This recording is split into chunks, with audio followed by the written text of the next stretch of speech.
Fala Vascão, sejam muito bem-vindos a mais um vídeo. Para quem não me conhece, eu sou o Lucas e esse é o canal do Gigante, o canal do torcedor vascaíno.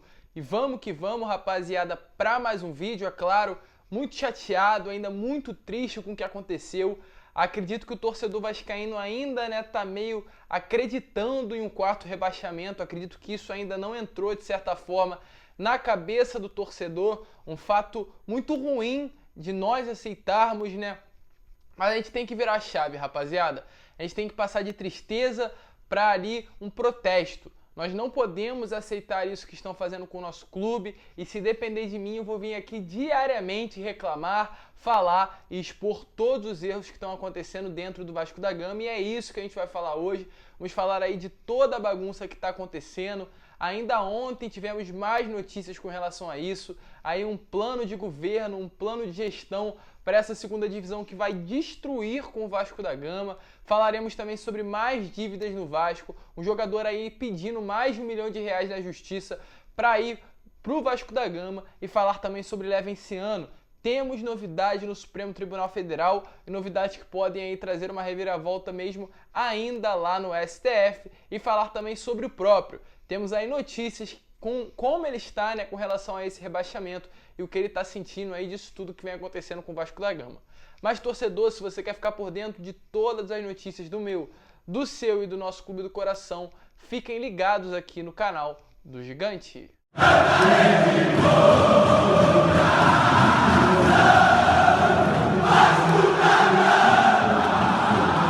Então vamos que vamos, rapaziada, vamos para mais um vídeo, mas antes, como a gente está nessa fase de protesto, eu não vou te pedir like, não vou te pedir inscrição, eu vou te pedir para você, torcedor vascaíno, deixar aqui nos comentários a sua indignação e a sua palavra de revolta.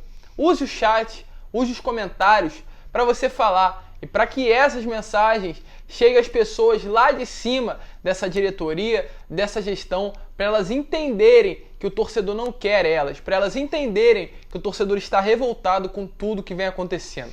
Então use os comentários, mande a sua mensagem, fale o que você está sentindo e de certa forma, rapaziada, vamos lutar. Porque é isso que nós, torcedores vascaínos, temos que fazer nesse momento. Mas vamos lá, rapaziada, sem muita enrolação, vamos falar de Vasco da Gama e começar falando com uma grande e linda notícia que tivemos ontem, na noite de ontem, né? Com relação aí a mais uma dívida, antes de falar do Leve, antes de falar da gestão Salgado, né? Vou falar sobre isso. Tivemos a notícia que Lucas Ribamar, rapaziada, um velho, um grande conhecido do torcedor vascaíno, entrou ontem na justiça aí pedindo uma multa, cobrando uma multa ao Vasco da Gama referente a um valor de R$1,5 milhão, referente ali a salários atrasados, FGTS, 13º e diversas outras coisas.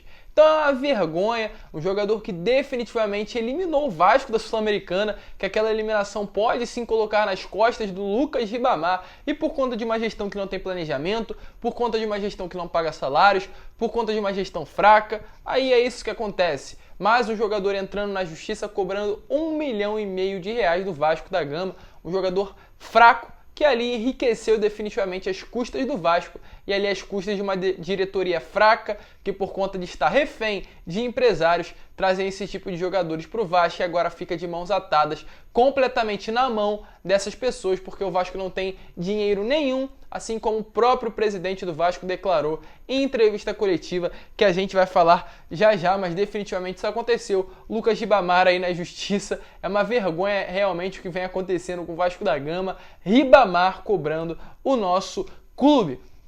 E falando em Jorge Salgado, e falando em gestão, é algo que também tem revoltado muito o torcedor vascaíno. Hoje nos encontramos já na terça-feira às 10 horas da manhã e a gente não tem um pronunciamento do nosso presidente. Se Jorge Salgado quis tanto ali, né, de todas as maneiras possíveis e conseguiu até o momento sentar na cadeira, por que ele não se pronunciou? Por que ele não veio a público? Por que ele não botou a cara como um presidente do Vasco da Gama e falou sobre o momento que o Vasco vive?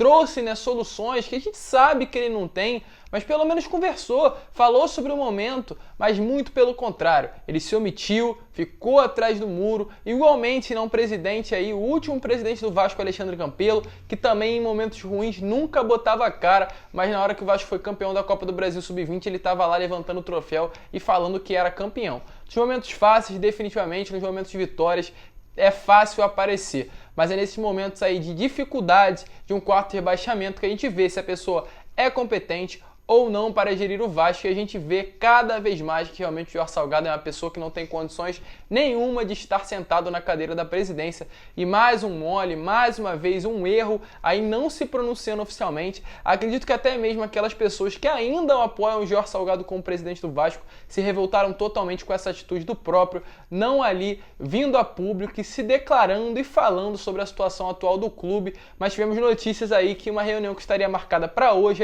foi adiada para sexta-feira ainda dessa semana. Quero muito ver o que será falado pelo Jorge Salgado. Ontem aí também ele e a sua gestão com Carlos Roberto Osório, Luiz Melo, Alexandre Pássaro, né? A gestão do Vasco da Gama toda se sentaram e conversaram, ficaram um tempo conversando em São Januário, e eles chegaram ali a uns pontos com relação a esse futuro do Vasco. Alguns pontos foram divulgados, eu vou trazer um deles para vocês, que na minha opinião, rapaziada, é definitivamente matar o Vasco, afogar o Clube de Regatas Vasco da Gama em meio ao lamaçal que dificilmente o Vasco vai conseguir sair, né, se continuar dessa forma. Ontem foi alinhado com a gestão dele, com o Adriano Mendes, né, o VP ali, que cuida do setor econômico, o setor de finanças do Vasco, que a folha salarial do Vasco na Série B não vai passar dos R$150 mil. É isso mesmo, rapaziada, é isso mesmo que vocês ouviram. A folha dos jogadores não irão passar de R$150 mil. Caso algum jogador receba mais e não queira renegociar ali e diminuir o seu salário, simplesmente ele vai ser negociado com outro clube ou irá ser dispensado pela diretoria. E aí a gente cai aí em alguns números. Germancano, um grande centroavante, um dos melhores centroavantes do Brasil, um achado do Vasco da Gama, tem um salário de R$400 mil. Você acha que o Germancano vai querer aceitar a redução para 150 mil? Lógico que não. E o que vai acontecer? O Germancano vai sair de graça para um Corinthians, para um Internacional, para um clube que realmente tem a capacidade de segurar o jogador, e ele vai virar aí no ano que vem, na próxima temporada, o artilheiro do campeonato, e nós, torcedores vascaínos, como sempre, iremos ficar chupando o dedo por conta aí de gestões que não tem, rapaziada, não tem, me desculpe, mas competência de gerir o nosso clube. E essa é a ideia. O próprio Thales, outros jogadores do elenco recebem mais que 150 mil. Eu falo aí, Iago Pikachu, Fernando Miguel, Leandro Castan podem ir embora, mas eu acredito muito que o Germancano é a atual prioridade do Vasco. Independente se ele recebe 400, 300, o Vasco tem que chegar a um acordo e tentar permanecer com o jogador na Série B recebendo mais. Uma coisa que é certa é, o Germancano não pode sair de graça para outro clube do Brasil. Isso é algo aí que realmente vai demonstrar a falta de competência e a falta ali de planejamento dessa gestão em liberar um grande jogador como ele para qualquer clube de graça. Isso definitivamente é um fator que, na minha opinião, vai reduzir, vai esmagar, vai destruir com o nosso clube aí, porque a Série B não vai ser um campeonato fácil, muito pelo contrário, vai ser um campeonato muito difícil. E se essa gestão achar que por conta de Vasco será uma camisa pesada, se montar qualquer time vai subir para a Série A do ano que vem, não vai subir. É melhor esquecer esse papinho, é melhor esquecer esse pensamento, porque senão iremos continuar nessa mesmice e nessa vergonha que estaremos, e com grande chance ainda de que nem o Cruzeiro ser rebaixado aí para a Série C e brigar aí por um possível rebaixamento, que seria algo aí ridículo, vergonhoso, e esses caras iriam sair, rapaziada, sem dúvidas nenhuma, nem que as pessoas invadissem em São Januário e tirassem, de certa forma, essa diretoria, essa gestão de toda maneira, porque realmente ali ir para a Série B e nem chegar a brigar por uma classificação, acho que o torcedor vascaíno já não iria aguentar mais, mas acredito que antes disso essa gestão aí saia do poder. Temos aí também algumas contradições, né, na reunião foram faladas, mas várias contradições vemos na gestão de Jorge Salgado. folhas salariais que foram prometidas para ser pagas e não foram pagas. Ali tivemos notícia que o Jorge Salgado prometeu naquela reunião que ele se encontrou com os funcionários nas dependências de São Januário, prometeu ali até o mês de fevereiro estar pagos os salários de novembro e de dezembro, e até o mês de abril limpar, zerar totalmente o salário, e a gente sabe que isso não vai acontecer. O Vasco hoje em dia deve novembro, dezembro, 13º, janeiro e bateu fevereiro no dia 20, ou seja, são já 4 meses de salário atrasado, mais o 13º para essa grande gestão que vem à frente do Vasco da Gama, e como eles sempre falam, vai, segundo eles, engrandecer o clube. Eu só queria saber para onde nós iremos. Depende de nós, rapaziada. Fiz um vídeo ontem, tá aparecendo aqui em cima para vocês. Vá lá dar uma olhada, depende de nós, depende de mim, depende de você. O Vasco não é deles, o Vasco é nosso. Então essa é a hora de nós reclamarmos, de nós protestarmos e de nós, de certa forma, bater de frente e não aceitar tudo que essas pessoas estão fazendo com o nosso gigante da colina. E agora falar com relação à política do clube, né? Falar com relação a uma reviravolta.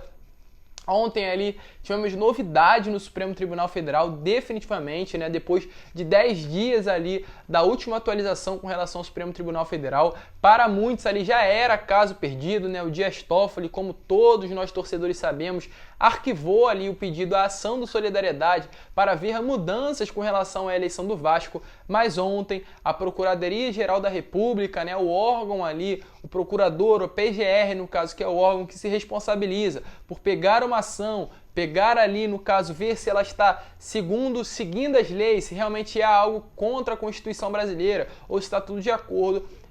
Esse serviço deles não foi prestado. E ontem tivemos a notícia que a Secretaria-Geral, da Secretaria ali, né, do Supremo Tribunal Federal, pediu ali, intimou, né, declarou, pedindo para que ali o Procurador-Geral da República se declarasse, né, com relação a isso, porque é importante. Ali o STF deu um prazo de 48 dias, o Dias Toffoli, para que a Procuradoria-Geral se posicionasse com relação à ação de solidariedade. Passou 48 horas e ali a PGR, né, a Procuradoria-Geral, não se posicionou, e ontem tivemos a notícia ali que a Secretaria do STF entrou pedindo, intimando para ali que a Procuradoria-Geral da República agora se posicionasse com relação a isso, olhasse a ação do Partido Solidariedade, vê-se ali se há algo realmente que vai contra a instituição, vê se realmente as eleições do dia 14 está de acordo com a lei, está de acordo com a Constituição brasileira, e caso não esteja de acordo, o procurador vai dar o parecer dele e podem ainda haver mudanças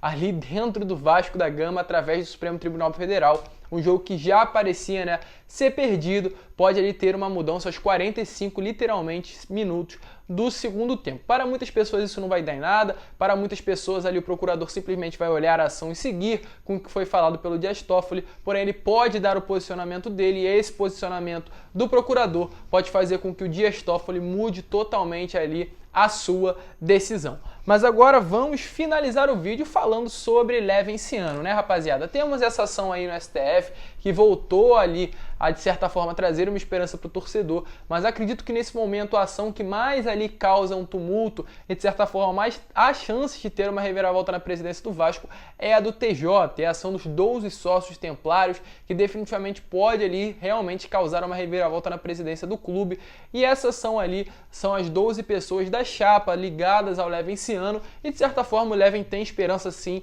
que nessa ação possa haver uma reviravolta, porém eu tenho notícias ali, né, sobre o que o Leven acha com relação a isso tudo que aconteceu, com esse rebaixamento do Vasco. Ele ainda não se posicionou com relação a isso, mas eu tenho pessoas ligadas a ele, né, pessoas realmente muito íntimas ao Leven, que não tem nada a ver com a política do Vasco da Gama, são até mesmo torcedores de outros clubes, mas são amigos do próprio, familiares, como se fossem definitivamente familiares do próprio, que me disseram que no sábado, né, eles tiveram uma conversa com o Levenciano, e o próprio disse que estava muito chateado com o que vinha acontecendo com o clube. Ele disse aí, segundo essa pessoa que me passou essa notícia, que o Leven disse que definitivamente usou um palavrão, né? Usou um palavrão como forma de expressão. Essas pessoas iriam destruir com o Vasco da Gama. Essa é a verdade, rapaziada. O Leven, sem dúvidas nenhuma, está muito preocupado, está muito ali desesperançoso, está muito chateado com toda a situação, né? Ele com relação, eu tenho pessoas próximas, volto a repetir, não somente ligadas à política do Vasco, mas amigos muito próximos dele, e todos esses amigos falam que definitivamente o Levin Senna é um vascaíno doente, independente de política, independente ali de ele vir ser presidente ou não, ele é um amante, um apaixonado pelo Vasco da Gama, ele está totalmente desolado, está totalmente chateado com essa situação que o Vasco se encontra nesse momento e muito preocupado com o que pode vir pela frente. Por isso aí nós temos esperança que isso possa mudar, que ele possa sentar na cadeira da presidência, que essa gestão atual possa sair, possa ver que eles não têm a aceitação do torcedor, muito pelo contrário, eles têm uma taxa ali, né, realmente de contrária, né, a eles, uma taxa ali de totalmente uma direção que não é respeitada pelo torcedor, incrível, e acredito que eles vão, de certa forma, olhar para si, ver que eles ficando ali não vão adiantar nada e muito pelo contrário, só vão prejudicar a eles e ao Clube de Regatas Vasco da Gama. Então volto a repetir, rapaziada, depende de mim, depende de você e depende de nós. O Vasco não é deles, o Vasco é nosso, e a frase que nós vascaínos falamos e vivemos ao longo de toda a nossa história é: contra tudo e contra todos. Nunca imaginamos que o nosso inimigo iria estar dentro, né, do nosso Vasco da Gama, mas está. E para isso precisamos unir forças, a torcida vascaína precisa se unir e lutar. De certa forma, lutar não com relação à violência, não com relação à guerra, não, nada disso. Mas lutar. Lutar para que essa, de certa forma, vergonha não possa permanecer no Vasco nesses próximos 3 anos.